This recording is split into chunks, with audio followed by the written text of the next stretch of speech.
Now back to Inside West Virginia Politics with Mark Curtis. And welcome back to our final segment this weekend on Inside West Virginia Politics. We continue to talk about the race for Secretary of State here in West Virginia. We've heard from the Republican incumbent, now the challenger, Democrat Natalie Tennant, who held the office for 2 terms. Good to see you, Natalie. Why you want to be Secretary of State again?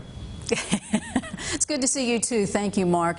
I think that any indication shows from this election that my forward thinking and my initiatives that I put in place over the last 8 years are what's needed to continue to make voting accessible and make businesses be prepared to come back from the COVID and the virus. When I was Secretary of State, I saved businesses money. I saved taxpayers money, and I gave it back to the taxpayers of West Virginia, doing that by modernizing and streamlining the office and really looking for innovative ideas, whether it was in the business field or in voting. And that's what I want, just like West Virginians want. I want to see a West Virginia that welcomes businesses and diversity and respects workers and really embraces innovation. And there's so much more that needs to be done that hasn't been done over the last 4 years in the Secretary of State's office, and I'm ready to take that forward. Well, let's talk about some of the issues. I mean, we've just had an election, an unprecedented election, where I believe about 25% of the public mailed in ballots, absentee ballots. Should mail-in voting become a permanent part of the landscape in West Virginia?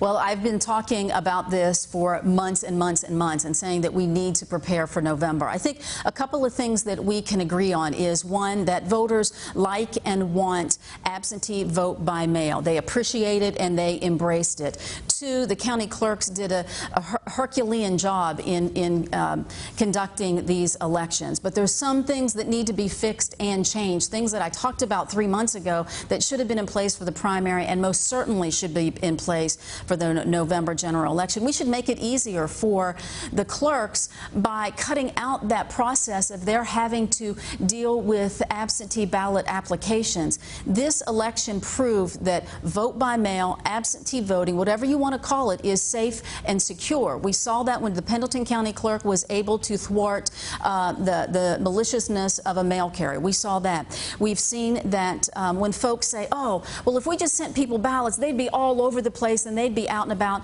No, they wouldn't. The clerks know where they are and they know in the process where they are. There's actually a picture, Mark, in the Charleston Gazette that shows that there are absentee ballot applications that came back because the address wasn't correct. And so we know where the ballots are. They're either with the voter or they're with the county clerk. And so that's why it's so important to look at the process, because I talked to so many voters on Election Day, whether they sent me a text or DM'd me or said something to me on social media. They want this, but they want it as efficiently as can happen, and I have those ideas on how you can do that.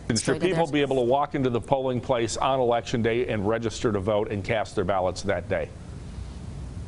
You know what, that is an interesting concept, and I'll tell you this. You know, I was a Secretary of State for 8 years. I was a national voting rights expert for the last 2.5 and 3 years, and that is the trend that's taking place, and that's why I'm running for Secretary of State again, because I think that we're talking about the past, and we're trying to, the current Secretary of State always says, oh, well, we can't do something. Daggone it, I want us to say why we can do something, and that comes with automatic voter registration that I helped to pass 4 years ago that has yet to be in place 4 years later. We should be looking at same-day voter registration, because how many people wanted to vote and weren't able to vote? We should be looking at ranked choice voting. We should be doing pilot projects for risk-limiting audits. So there are so many initiatives and bold ideas that I'm bringing forward that we should be looking at that this current Secretary of State is just not taking advantage of. We have about 45 seconds left. I know you were a critic of how he handled the mobile voting app, but he says 180 people voted on the mobile voting act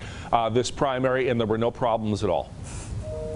Oh, I can't believe that he said that, because the Massachusetts Institute of Technology, which is a highly regarded research institution, said there were vulnerabilities in it. And he cannot secure, and he, the current Secretary of State, cannot say that the personal information of those 180 voters who voted is secure. And that's why he's not using it anymore. So when he talks about election security, unfortunately, he has made West Virginia the laughingstock of election security. Any national story that you read, any national research that you see points to West Virginia and says, oh, they use this very vulnerable mobile voting app. So that's another reason why I'm running for Secretary of State. All right. Well, we've heard from both candidates. We'll talk to you again in the fall as well as we get closer to the November election. We want to thank Natalie Tennant, former Democratic Secretary of State, for joining us from our studios at WBOY-TV in Clarksburg. Best of luck to you, Natalie. Thanks for being with us. Thank you, sir. And remember, folks, Inside West Virginia Politics is a podcast. Download it from your favorite podcast vendor. We'll be back here next weekend on Inside West Virginia Politics.